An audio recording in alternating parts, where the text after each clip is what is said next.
The United States is desperate to stop this war, even if it's just momentary, even if it's just a show, just to kind of release some of the pressure that was building up all across imperial domains. You will never see me on the same platform as a Jewish person. Not because I'm anti Jewish, because I don't think it saves me or helps me or does anything but repeat the idea that the viewer needs to hear a Jew say it before they believe a Palestinian. The government, instead of letting them demonstrate, are taking away their domestic rights of their own citizens, taking away the freedom of speech, right to assembly, right to association, what have you, which is made now Palestine into a domestic issue. If there is proportional representation and non-sectarian voting, many people who are not Shia will vote for Hezbollah. Hello and welcome to Attrition. I'm your host, Ammar Kazmi, and in this show we delve into the forces of war, imperialism, and Zionism, exploring their impact on our world and what it will take to overcome them. Today, I'm really pleased to be joined by Laith Marouf. Laith is a veteran award-winning multimedia consultant, journalist, and political commentator, and he's also the co-founder of Free Palestine TV. You can find them on freepalestine.video, where you can follow them and donate to their vital reporting from the field in Lebanon. Laith is Palestinian by ethnicity, Canadian by nationality, but based in Lebanon, and he's worked for decades to disrupt the forces of settler colonialism in the media landscape. Thank you very much for joining me today, Laith. Great to be with you, Ammar. First things first, obviously we need to discuss the ceasefire in Gaza. The news, of course, was met with lots of joy, not just in Gaza, but also around the world. But the Zionists are renowned for breaking ceasefires, and they broke the initial Gaza ceasefire that happened in January this year, only 2 months later in March. And as you well know, they've continuously violated the ceasefire in Lebanon. So are people getting too ahead of themselves, or is there room for some cautious optimism? Well, clearly, I think the Palestinian people know after 100 years of dealing with the Zionists that this is the most vicious, most treacherous enemy you could have on this planet. And the Palestinian people, either the leadership of the resistance and or the people in Gaza and around the world, are definitely cautious with this. There's never been any deal that the Zionists didn't break, and this is true also for their sponsors, their imperial sponsors, who have breached every treaty they had with their indigenous nations in Canada and the United States and Australia and whatever for hundreds of years. So there's a clear record that you cannot trust either European colonial powers and or their colonies, in this case, the Zionist colony. Having said that, there's a clear desperation in how Trump put this deal forward. Remember, just a few weeks before that, there was the attempted assassination of Hamas negotiation team in Doha, Qatar, most probably with the okay of Qatar and the United States.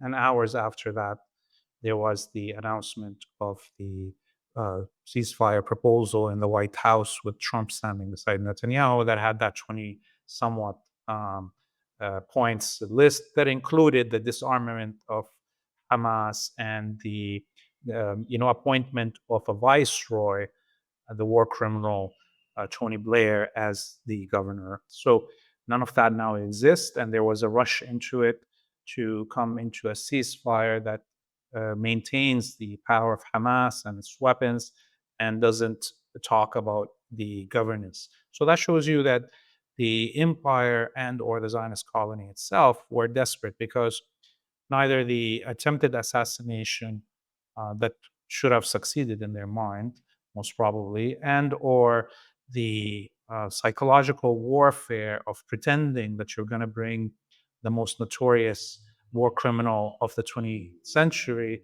or the beginning of the 21st century, Tony Blair as your governor, which wasn't going to happen. It's just part of the psychological warfare to put pressure on the negotiators and the leadership of the Palestinian resistance. None of that worked out. And the United States is desperate to stop this war, even if it's just momentary, even if it's just a show, just to kind of release some of the pressure that was building up all across imperial domains. The demonstrations were getting more violent.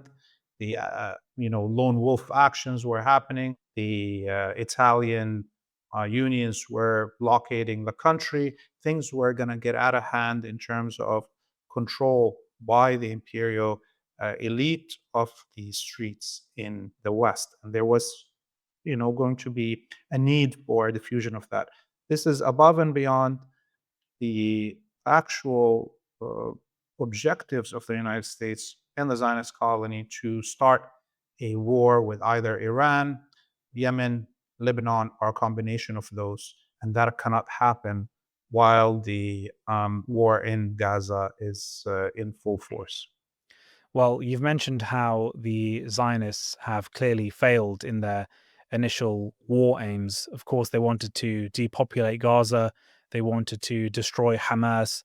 They failed to do both of those things, and they haven't yet managed to implement their extermination plan, although they've obviously caused untold amounts of damage and they've killed unspeakable numbers of Palestinians as part of their genocidal campaign. And you said that their initial plans about having this sort of, colonial viceroy figure in the war criminal Tony Blair, who they wanted to become governor of Gaza, has now gone out of the window. But is it not the case that the future governance of Gaza remains a focus of theirs, or has that now been abandoned? I mean, surely they still want to have some sort of external board or collaborationist force in charge of Gaza. Well, they can dream of things, doesn't mean that they can actually deliver on them. So look at this. It took them now 2 years of this outright genocide to just get to the gates of Gaza City. And in those 2 years, this has been the most exhausting war in terms of military equipment, in terms of intelligence concentration, in terms of propaganda warfare and psychological warfare for the whole empire. The empire has lost so much beyond talking about financially what the United States has put as what is now admitted as 30 somewhat $billion, which is probably a fraction of what really the United States spent on this war. Much of the money that is moving this war forward is black money, that's CIA and other money coming from Gulf countries and others that are not counted into the expenses of this war. But beyond that financial cost, there was the propaganda cost, the accumulated propaganda of the West over the last 80 years about international law, human rights, women's rights, children's rights. All of that has been drained in the garbage of Zionism, right? The this accumulation of 80 years of propaganda is impossible to retrieve right now. There's no way the West can achieve that brainwashing that it did for the whole world and its own citizens, of course, without having a whole generation at least pass, if not 2 generations pass. Because we've all watched a broadcasted Holocaust in front of us for the last 2 years, and that's now seared into the minds of the whole planet. So, uh, given all of those things, and given that we also have an example of the attempt of the United States to install a, um, you know, cooperative, collaborationist regime in a country right now, just beside Palestine, which is Lebanon. We saw the ceasefire come into Lebanon, which is probably gonna the ceasefire in Palestine, if it happens in Gaza, it's gonna look like very similar to the ceasefire in Lebanon. And The main objective of that ceasefire was to try to find internal ways to dislodge Hezbollah from power in the streets and from having the weapons that it has to defend the country. And so we have a collaborative, Prime Minister Nawaf Salam. That's a sadder copy than Mahmoud Abbas in the Palestinian Authority, and he has only humiliated himself over the last 9 months and lost battles over and over. The military is refusing his orders to disarm Hezbollah. He has to now have fights with cultural organizations. For instance, the Risalat Cultural Center, one of the main cultural production houses within the Shia community here in Lebanon, and the theater school and music school, whatever. He's having to fight them instead of fight Hezbollah. This is where it deteriorated his position. So let's imagine the ceasefire actually holds in Gaza, and that the US wants to bring Mahmoud Abbas into power in Gaza. How is he going to achieve that? There was supposed to be a election in the occupied territories in 2022, if our viewers remember, during that attack on Jerusalem, an Aqsa Mosque. And it was stopped because it was obvious that Hamas was going to win it.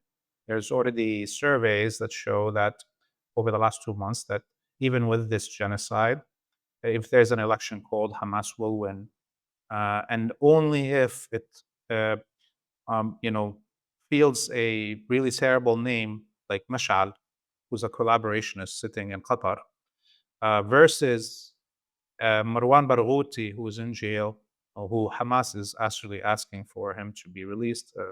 Marwan Barghouti is the most loved member of Fatah.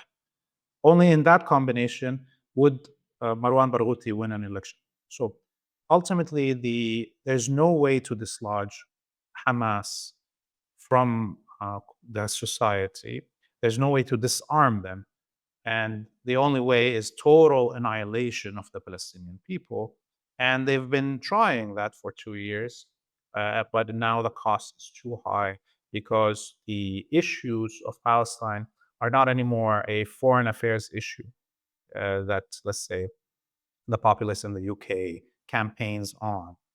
Because how the Western elite have uh, brought the Zionist battle into the grounds. Not, the people were out demonstrating, let's say in the UK, in France, in Italy, other places, about a foreign affairs issue. The government, instead of letting them demonstrate, are taking away their domestic rights of their own citizens, taking away the freedom of speech, right to assembly, right to association, what have you, which is made now Palestine into a domestic issue. So again, all of these things indicate why the U.S. was rushing to have this ceasefire, and why it's going to fail in its objectives of annihilating the Palestinian people or dislodging Hamas and the resistance from the front lines. Well, there's two things that you've now mentioned, which is that effectively the ceasefire has been brought about, on the one hand, to quell domestic problems and unrest that's been happening in Western countries because of the high level of support for Palestine.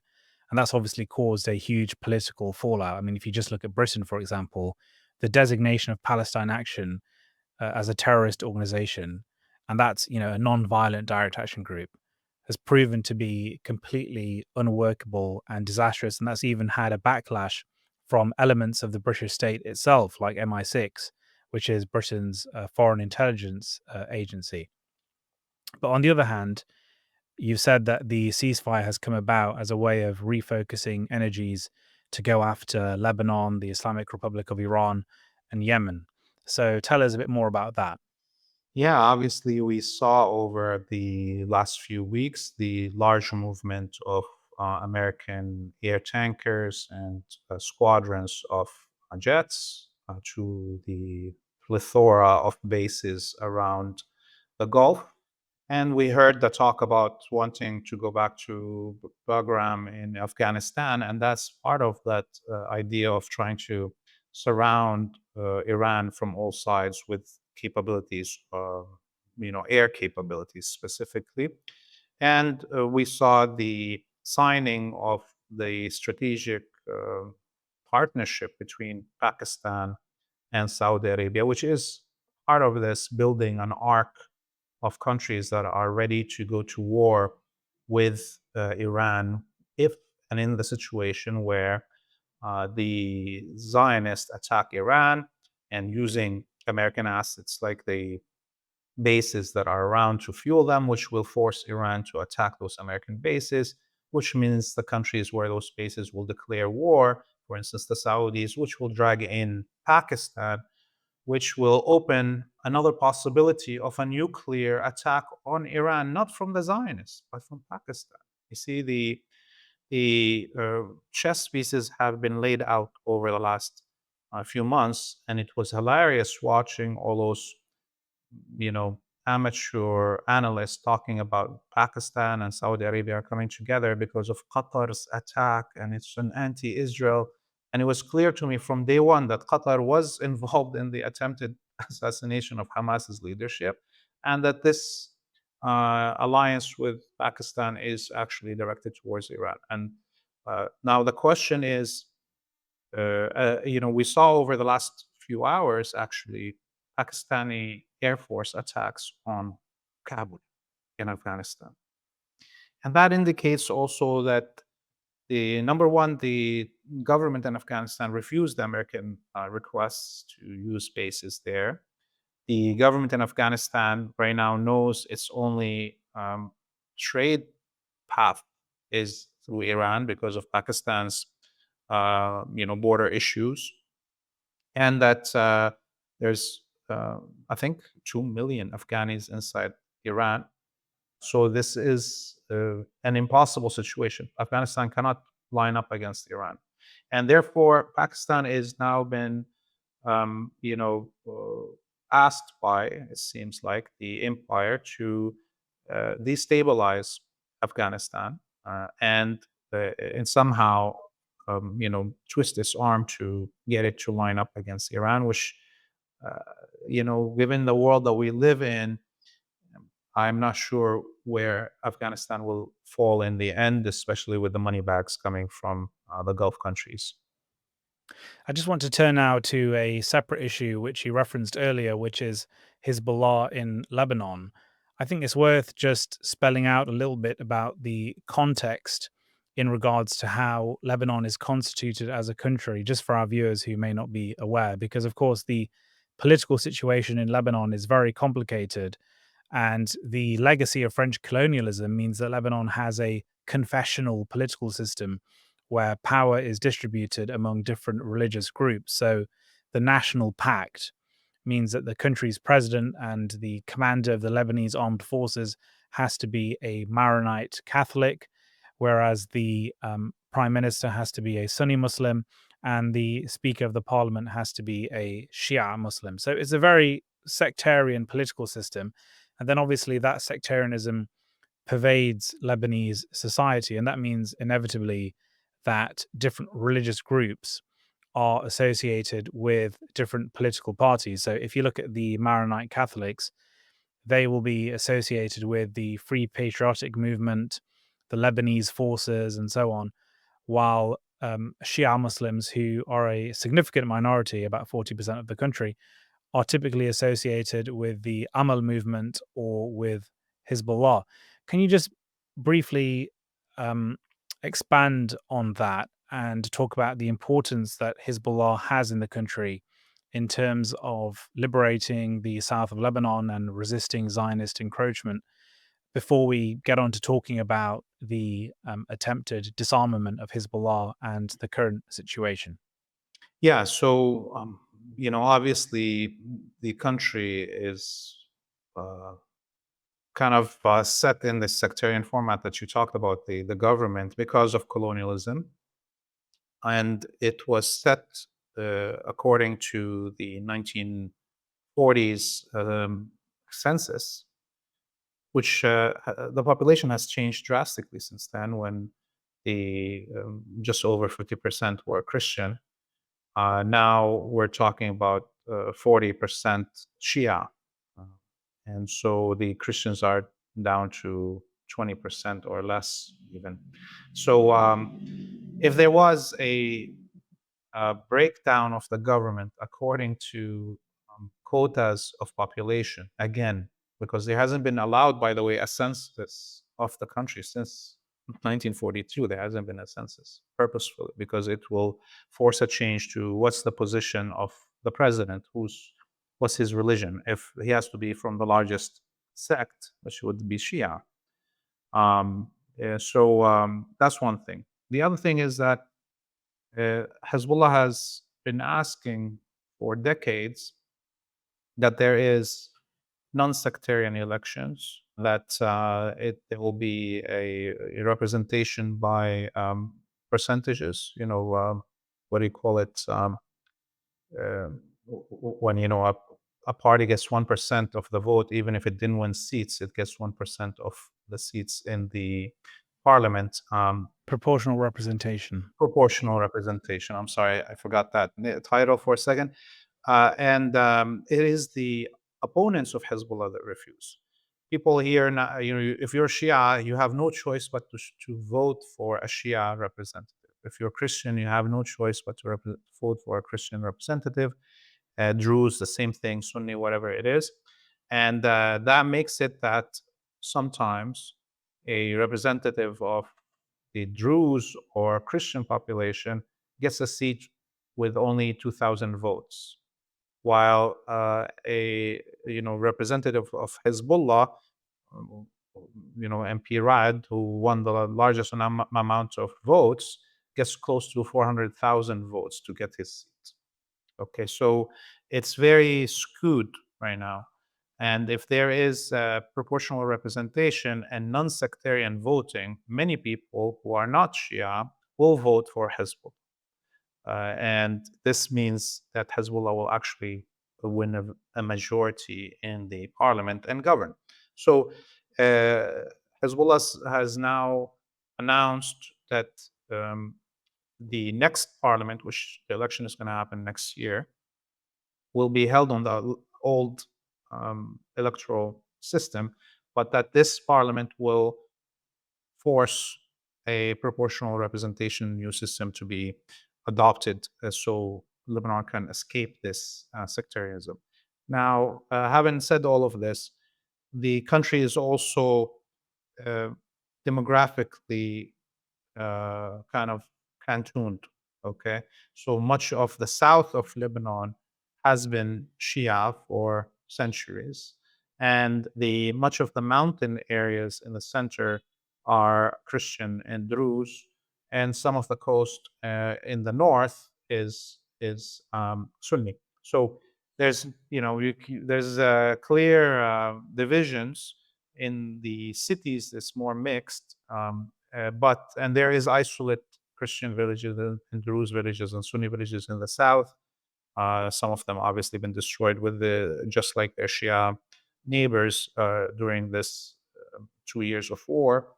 And before Hezbollah existed, before Amal existed, there was the PFLP and the PLO there, and the Syrian Social Nationalist Party, and the communist, and the Shia populations joined those parties because they're looking for resistance. And that's the truth, is that once the SSMP was defeated in the 40s, people looked for another outlet and they joined the Communist Party. And once the communists were defeated in the 70s, people joined the PLO. And once the PLO was defeated, that's the birth of Hezbollah and people joining it. So Hezbollah is a natural extension of the will of the people, seeking and looking for a way to resist occupation.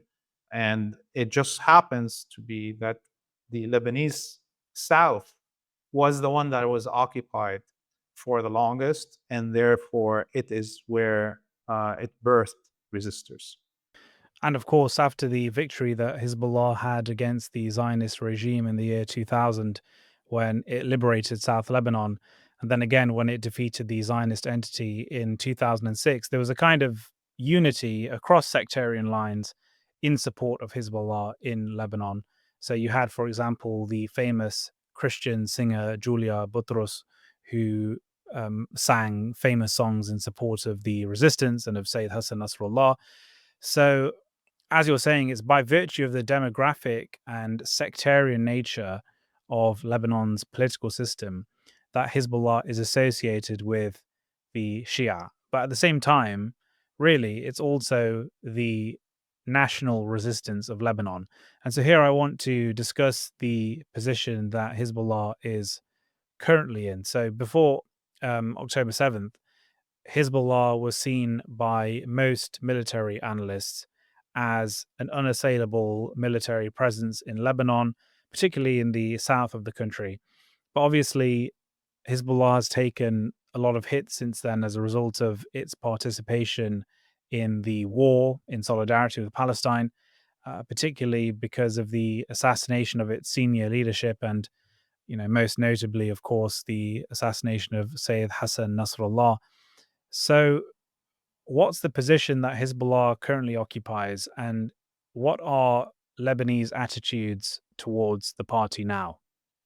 Look, let's be very clear. In 2006, look, let's even go back further. In the year 2000, with Hezbollah winning the liberation of Lebanon, that inspired the immediate region and triggered the second intifada in Palestine, where Palestinians saw that it is possible to defeat Zionists and expel their occupation without negotiating with them, where the Zionists just picked up and left. They didn't negotiate with Hezbollah or Lebanon to end the occupation in 2000.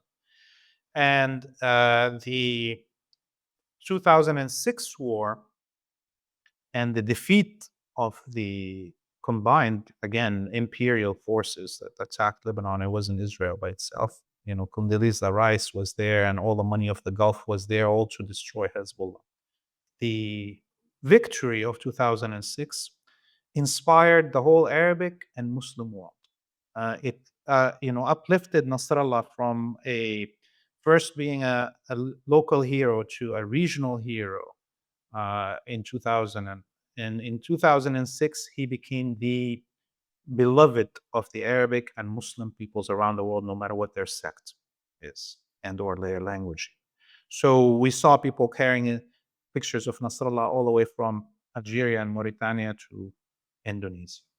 Now, to defeat this image and to undermine Hezbollah, the West, with its Gulf, tools, created the Arab Autumn, that is wrongly called the Arab Spring.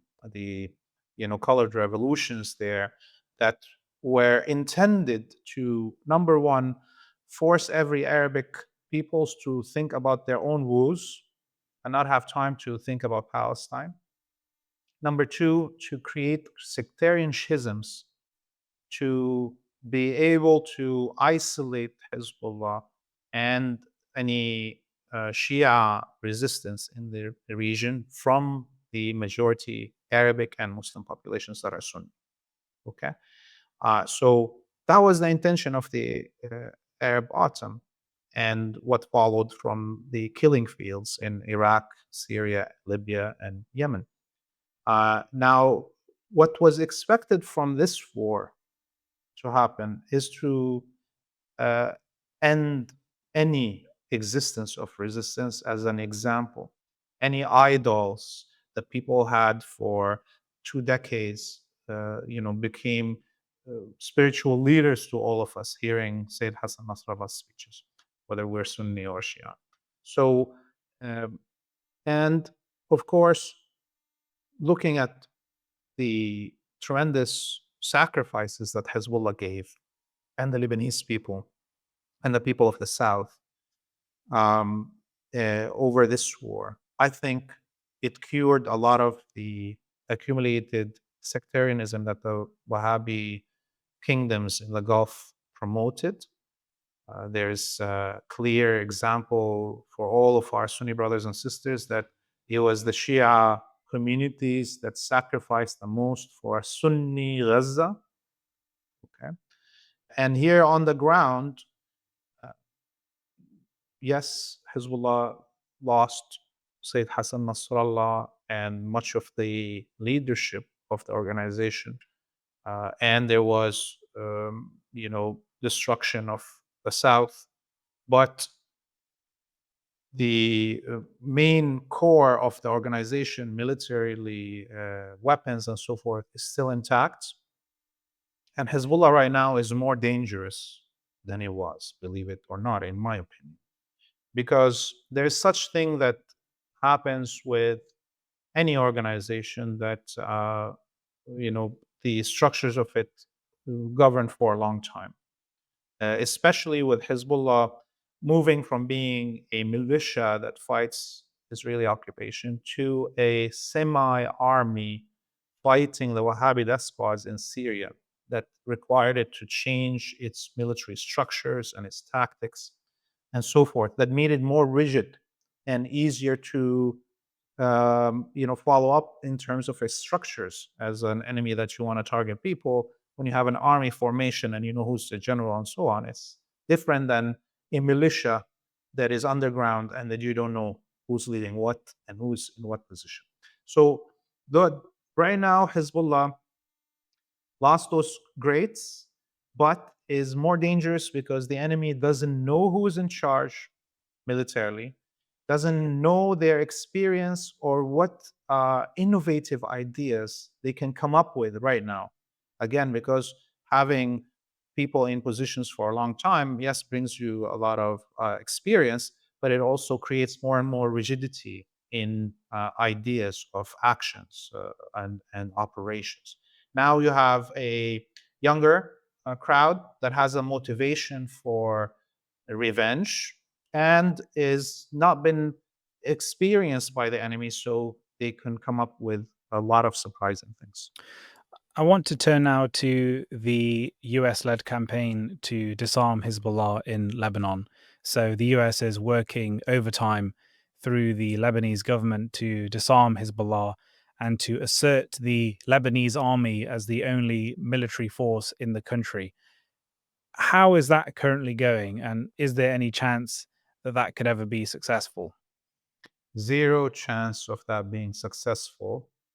We had those clashes at the Lebanese government that showed, number one, that there's at least 40% of the cabinet are against disarming Hezbollah. That's number one. Number two is that the military, with General Haikal as the chief of staff, are not willing to turn their guns against their own people.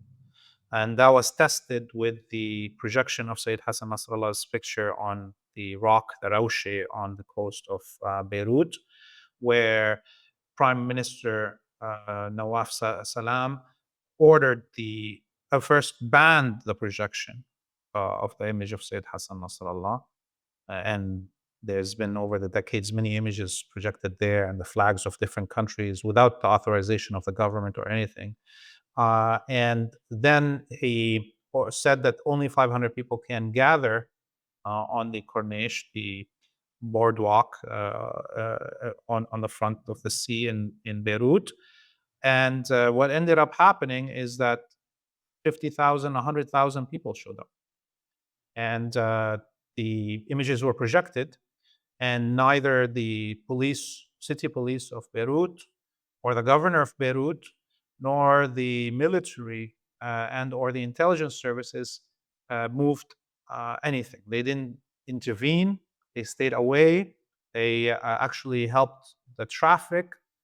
They had fire trucks and ambulances everywhere just to make sure everybody's happy. It was a hot day and everything.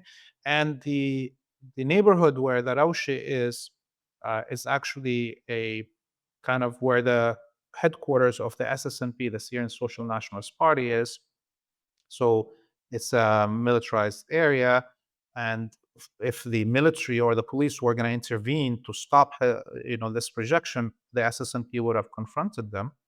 And the SSNP is mainly Christian and Druze and secular Lebanese, and they're allied with Hezbollah. And that would have turned the country upside down. So, added to it is the next neighborhood beside the Rawshe is this Manara, which is mainly Hariri area, Sunni and pro future party of Hariri. People came down from Al Manara to join the exhibition, and they asked for and received projections of the image of Rafiq Hariri, assassinated Prime Minister of Lebanon in 2005, beside the image of Nasrallah. And you had like, cheering.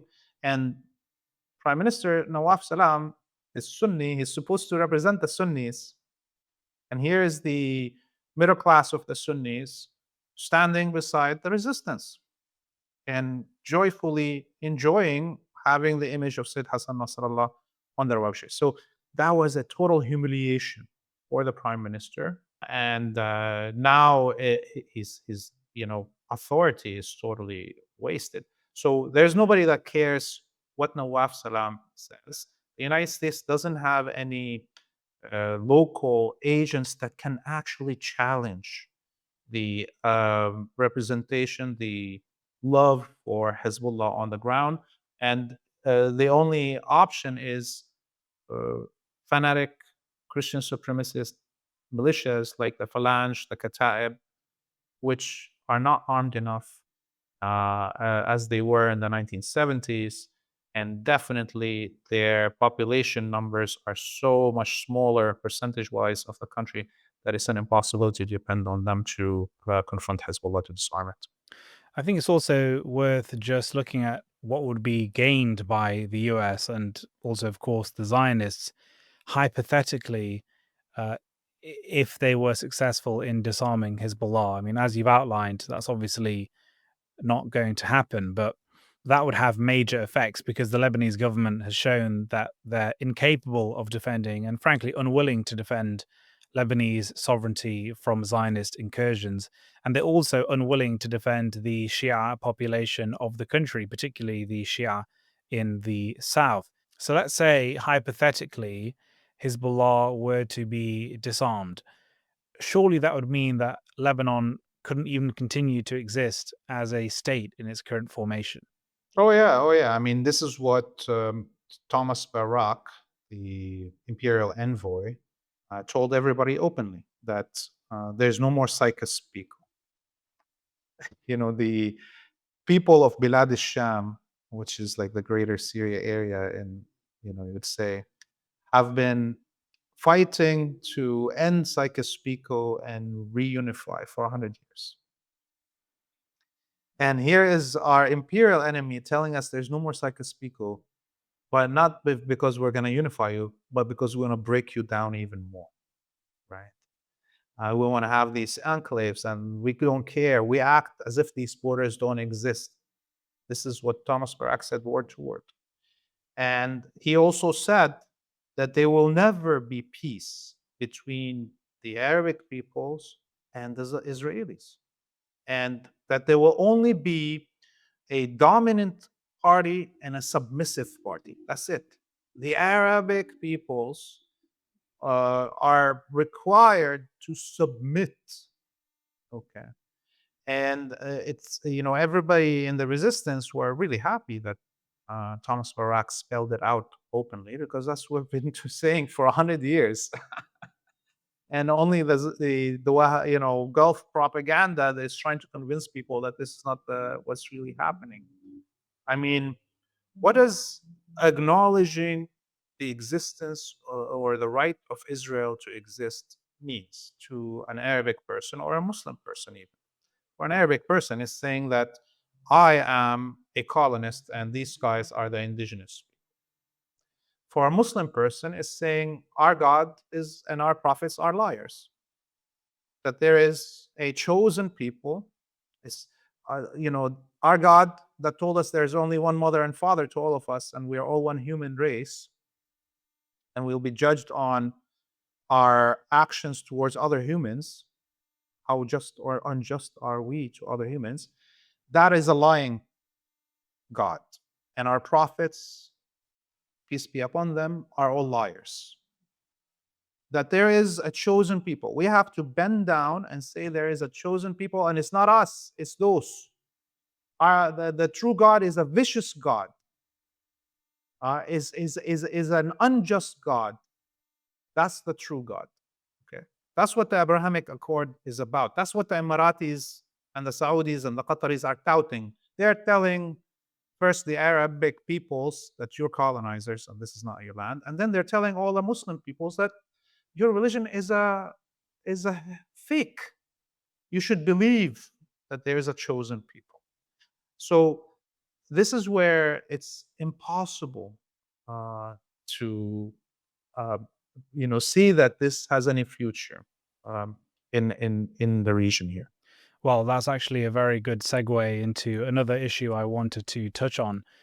You've been quite critical of so-called anti-Zionist Jews, and obviously there's a lot of Judeo-philic attitudes that we encounter in the pro-Palestine movement, particularly in the West. There's a deference towards an reification of Jewish voices who support Palestine, even those who don't call themselves anti-Zionist, by the way. But obviously, there are those Jews who do call themselves anti-Zionist, but who don't take any material action against the Zionist entity, and whose contributions are often quite performative. And I understand that you have a long record of political work, which is supplemented by your first-hand experience on Canadian university campuses, through which you have developed a well-founded realism about Jewish involvement in our liberation movements. And sometimes, we have to be honest, that involvement can also mean surveilling and policing our movements. I'm not saying that's every Jewish person, but that's certainly a phenomenon. So, talk a bit about your views on that, and also the responsibilities that any genuine anti Zionist Jew has when it comes to supporting Palestine and fighting against Zionism. When I was in the university, in Concordia University in Montreal, I was at the end of the 90s, early 2000s, and I got elected as to the executive of the Concordia Student Union. I was the first Arabic person to be elected to an executive of student unions in Canada. And I had the misfortune of being elected just a few months before September 11, 2001. So I became the Osama bin Laden of Canada, according to the Zionist lobby. The night of September 11, they had a live press conference on all the TV stations, called me the Osama bin Laden of Canada, and the Concordia Student Union, Al Qaeda's youth wing, and the student agenda, the Al Qaeda manual for North America. Now, the next year after that, our coalition that was controlling a lot of the big university unions, it was a wide, progressive coalition that we built across the country, decided that we're going to run the Jewish faces that are supposed to be anti-Zionist. And one of those people was Aaron Mate, that everybody knows. Okay. I was still on the council, elected on the council, but they, put me back one line, and we put a Jewish voice, one of three Jewish voices on that executive.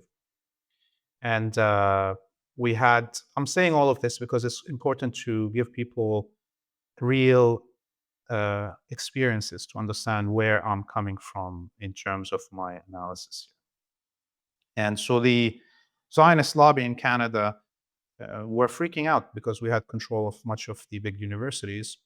And they decided the biggest propagandist, biggest owner of media in Canada, his name was Israel Asper, and he owned Canvas Global, 85, 90% of the newspapers in Canada, plus networks of TV and so on. He decided to invite Netanyahu to Concordia University and threaten the administration if they don't allow him to have Netanyahu, while Netanyahu is going to sell his war on Iraq. So he was speaking on the Canadian Parliament and then the American Congress, and it's very famous, those videos of him at the American Congress. And we organized a shutdown. We promised first off to arrest the guy. We tried legally, they refused. So we said we're going to do a citizen's arrest, and we ended up having one of the largest ever pro-Palestine actions, not demonstrations, and the only time that a prime minister of Israel was unable to speak anywhere on this planet. And there was a big battle at Concordia. The pressure that mounted at the CSU, the Concordia Student Union, we were able to absorb it. But at some point, the internal Jewish pressure on Aaron Matze was too much. And he decided to break line and have his own press conference without informing the whole movement and the Concordia Student Union, where he basically cried about the CSU being anti-Semitic in its actions. Okay. And then he ran to the guru of anti-Zionist, or at least critical Jews, Noam Chomsky, with a film crew behind him, went to MIT, and in this, people can see this video where he's crying about those Palestinians and Arabs that are trying to force him to do things or take positions, and Noam Chomsky telling him you don't have to listen to them. It's all about what you, as a Jew, think. So those moments made it very clear to me that having Jewish people in any front line about Palestine, if they're not willing to risk their life and their livelihood willingly under the command of a Palestinian, Jewish people that want to speak about Palestine should never be in front of us. And you know what? They shouldn't be beside us. They should be behind us. The only thing that I want to hear from a Jewish anti-Zionist is parroting what Palestinians say. A Jewish anti-Zionist shouldn't have an opinion about Palestine that is in any form contradicting the Palestinian position. The only thing that a Jewish anti-Zionist has freedom to talk about without coming back to the Palestinians is confronting his own Zionist community. I have yet to see any Jewish organizations that call themselves anti-Zionist or organizers take the battle inside the synagogue. Synagogues where there's rabbis preaching hate and genocide and killing children, justifying killing children. I have never seen one Jewish organization or Jewish activist that goes and confronts Israeli forces risking their life in Palestine. I mean, for God's sake, there was 70,000 Germans that carried arms against the Nazis and were martyred, and they are martyrs. There was Germans that risked their life to save Jews. Do you know any Jew on this whole planet that risked their life to save a Palestinian? Inside Palestine or outside it? None. There was white settlers, colonists in the United States, led by John Brown, that carried arms and were martyred to save people that were enslaved, that triggered actually the Civil War. John Brown, the martyr. Do we have any John Brown today in the Jewish communities anywhere on this planet? Zero. So if in any space that I'm in charge with, you will never see me, number one, platforming a Jewish voice, whatever they are, how good talkers they are, whatever it is. And you will never see me on the same platform as a Jewish person. Not because I'm anti-Jewish, because I don't think it saves me or helps me or does anything but repeat the idea that the viewer needs to hear a Jew say it before they believe a Palestinian. And truly, at this moment, the vast majority of Jewish organizations are Zionist. I think out of 3,740 synagogues in the United States, only 40 synagogues are anti-Zionist. So do I need to defend Judaism and its honor and say that, which I know my prophet, Moses, was a good man, was a humanist, was anti-slavery, was about one nation from Adam and Eve. He's not what these Zionists represent. But until Jews themselves have that dignity, feeling to try to defend their own religion from Zionists, it's not my job to defend Judaism or Jews or their honor or their opinions. People are assigned to associate Judaism with Zionism, not because of us, but because of the inaction of Jews that claim they are anti-Zionist. Well, it's very difficult for me to really add more onto what you've already explained. But I think the key takeaway is that Jews and Judaism, by and large, have been Zionized. And that's why we don't see effective Jewish resistance against Zionism, because unfortunately, most Jews are Zionists. And ultimately, the onus is not on us to dance around that fact. People trip over themselves to say, well, Judaism has nothing to do with Zionism and we shouldn't be conflating them. But most Jews are tripping over themselves to conflate Israel with Judaism.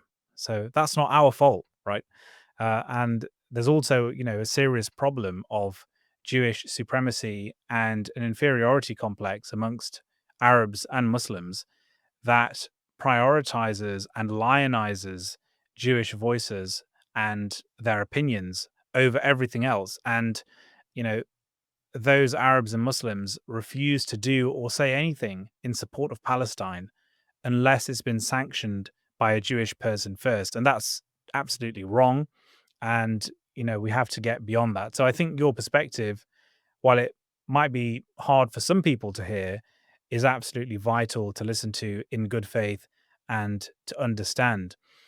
Just lastly, I want to turn to the global Sumud Flotilla, which of course recently had a very notable mission. You've been quite critical of that. You've said that the money that's been raised for it should have been directed elsewhere, and you've questioned the wisdom of sailing directly to Gaza, which would, only result in one of two situations, either death or arrest. And of course, that's exactly what has happened. They were all arrested and then deported, whereas, they could have chosen other targets like RAF ATTRITION Cyprus, which, might have been much more effective. But would you not say that, the flotilla and its mission could coexist with other types of actions that you're mentioning? And, has it not been effective in at least some way, highlighting the mistreatment of Palestinian prisoners and helping to sully even further the reputation of the Zionist regime? Is there any sort of praise that you might give?